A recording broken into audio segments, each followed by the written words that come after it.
The midday sun poured through the large windows of Sierra Grill, casting long shadows across the worn wooden floors. It wasn't a fancy place, but it had charm. A bit rustic, a bit modern, the kind of spot locals in Carmel by the Sea loved, especially on a warm Thursday afternoon. For Megan, a 23-year-old waitress, charm wasn't enough to soften the weight of the day. Her shift had been a disaster from the moment she clocked in. "Table 7 needs extra dressing," her coworker called as she rushed by. Megan barely acknowledged it, scribbling down the latest order on her notepad. She was juggling complaints, split checks, and forgotten drink orders while trying not to lose her mind.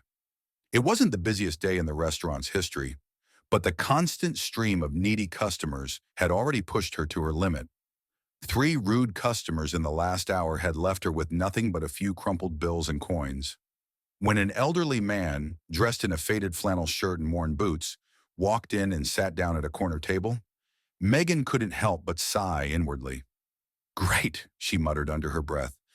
"Another one who's probably going to order a coffee and leave me $1." The man looked unremarkable enough, old, with the kind of weathered face and posture that suggested years of hard work on dirt roads. He didn't stand out among the usual crowd, but something about his presence made her uneasy. Her coworker nudged her. "You've got table 12, they said. Megan sighed again. She pasted on her practiced smile and grabbed her notepad. Another table, another order. She could do this. She approached the man's table, trying to muster the energy to be polite. "What can I get you today?" she asked, her voice teetering on impatience.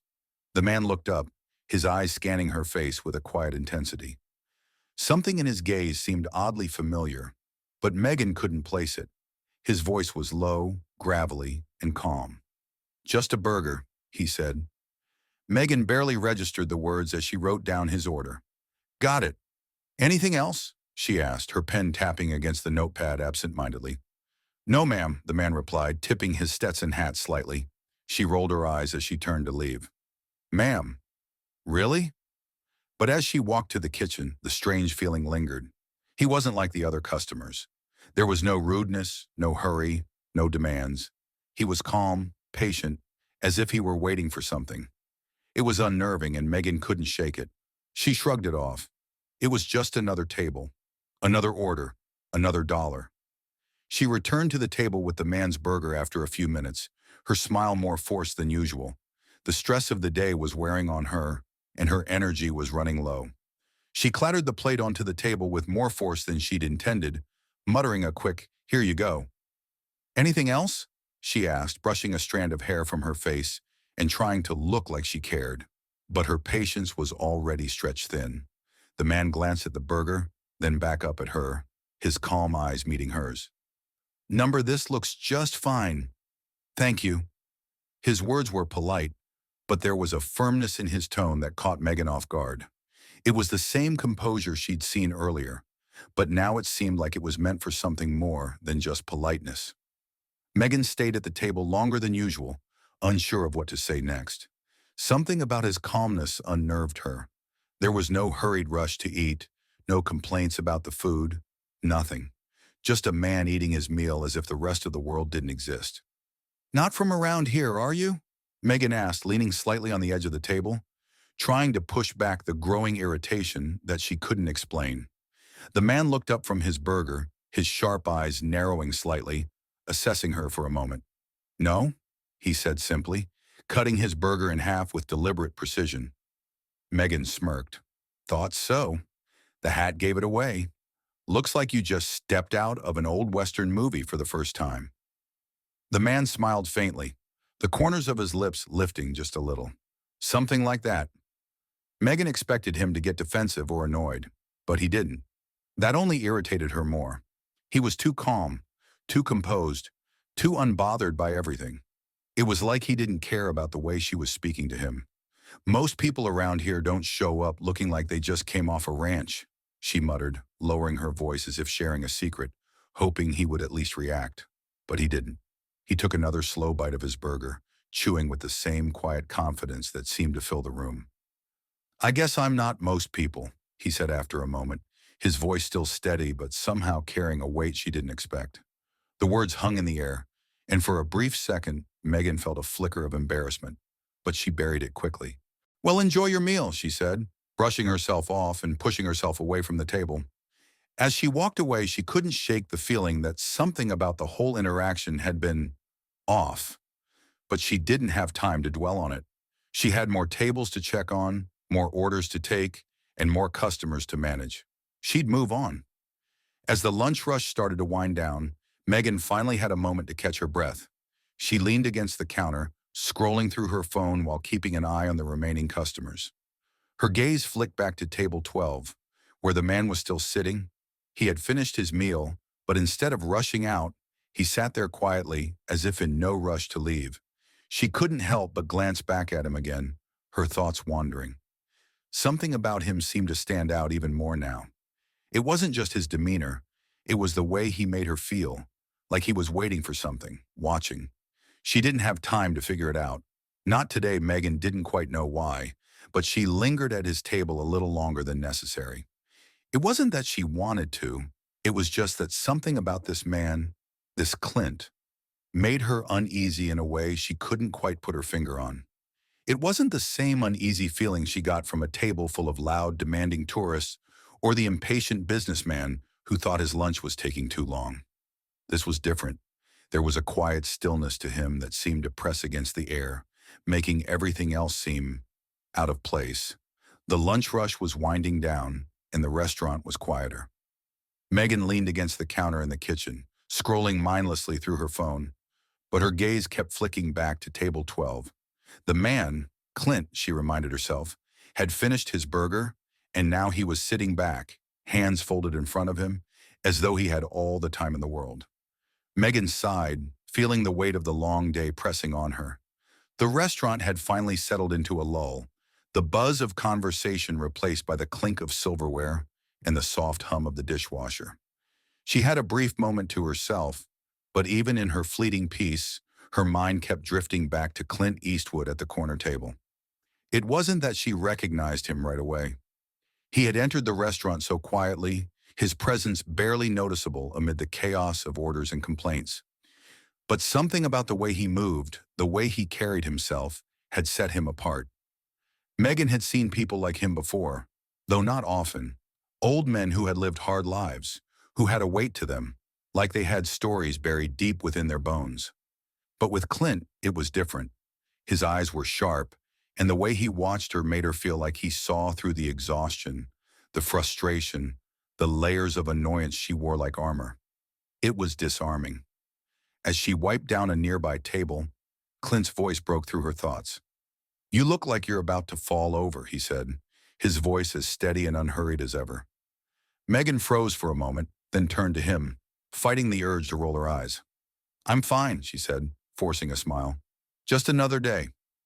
Clint didn't seem convinced. He looked at her with a kind of calm intensity that made her feel like he was weighing her every word. "You've got a lot of tension in your shoulder," he observed, tapping his finger lightly on the edge of his empty plate. "You should take a breath, slow down for a minute." Megan stared at him, puzzled by his observation. How did he even know? She wasn't about to admit how hard the day had been, or how little she had to look forward to after her shift. But the man's eyes, those deep-set, wise eyes, seemed to expect something more from her than the usual pleasantries. "I've got a lot to do," Megan said quickly, not sure why she felt the need to defend herself. "You know how it is. Everyone's got something to complain about. And if they don't, they'll find something." Clint smiled, but it wasn't a grin. It was a quiet acknowledgement, a small curve of the lips that spoke of experience and understanding. "I know," he said, "but you don't have to carry it all on your own. People won't appreciate you if you don't take care of yourself first. It's like that with everything." Megan blinked, not sure what to say. There was something about his words that caught her off guard, something simple yet profound in their delivery. She opened her mouth to respond but quickly closed it again. What could she say? That she was tired? That she felt like she was always running just to stay still? No one cared about that. "You're right," she said finally, her voice small, quieter than usual. "I guess I'm just, used to it." Clint nodded, as if that was all the answer he needed. "Most people are," he said softly, "but it doesn't have to be that way. You get to decide what kind of day you're going to have. It's in your hands, even if you don't feel like it. Megan felt a slight tug in her chest, like a thread pulling her in a direction she hadn't considered. It wasn't like he was offering some groundbreaking revelation or a deep life-changing insight. It was the simplicity of it, the notion that she could change things by just slowing down, by just shifting her perspective. Before she could process the thought fully, Clint stood up, pushing his chair back with a quiet scrape. "Thank you for the meal," he said, his tone warm, but with a finality that made Megan stand a little straighter. "Take care of yourself, all right?" She watched him as he left the table, standing a bit taller than before. For a moment, she wasn't sure what had just happened. The man had barely said a handful of words, but they had left a mark. She stared at his empty plate and the generous tip he had left behind, a tip so large it almost made her stomach drop. As Clint walked toward the door, he paused for a second and looked back over his shoulder. His gaze met hers, and this time, it wasn't the quiet assessment of earlier. It was different. It was as if he was telling her something with just that one look. Something she didn't fully understand yet, but she was going to. Megan slowly walked over to the table, her fingers brushing the edge of the business card Clint had left behind. She turned it over in her hands, her pulse quickening when she saw the embossed letters. Clint Eastwood, owner, Sierra Grill. Her breath caught in her throat. The Clint Eastwood? The man who had been sitting in front of her?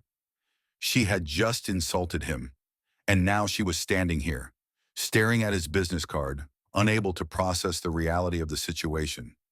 It wasn't just the embarrassment of the moment, it was the realization that the man she'd so casually judged, the one who had seemed like any other old man, had been someone far more important than she had ever imagined.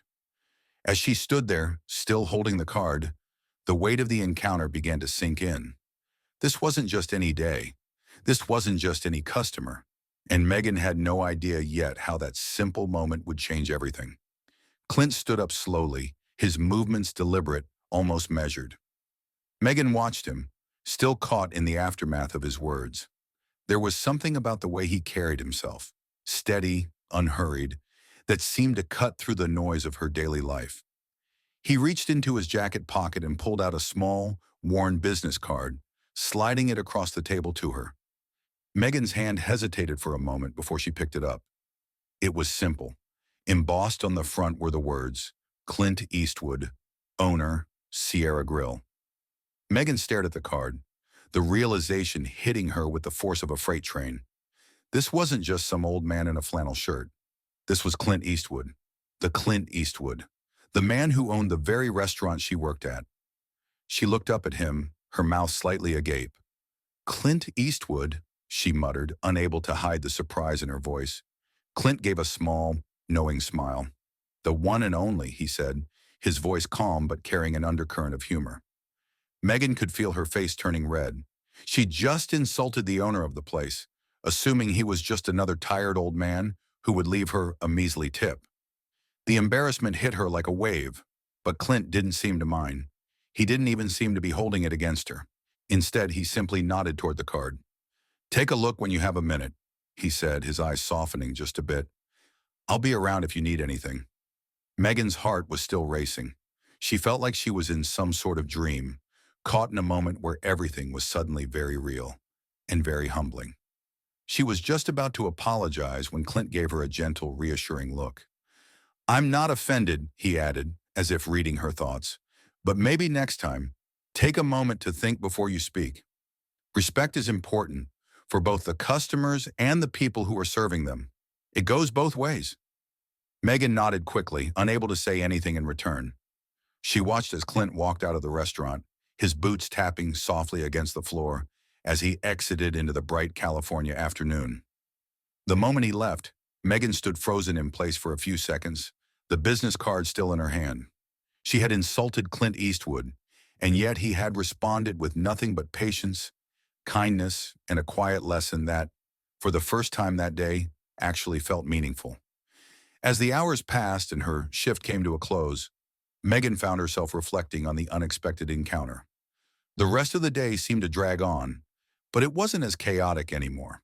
Her irritation had melted away, replaced with a strange sense of calm. The words Clint had said to her, "You get to decide what kind of day you're going to have," kept echoing in her mind. She realized that she had been letting her frustration control her. The endless complaints, the rude customers, the long shifts, they'd been running her ragged because she hadn't learned how to take control of her own mindset. She had let the stress get to her.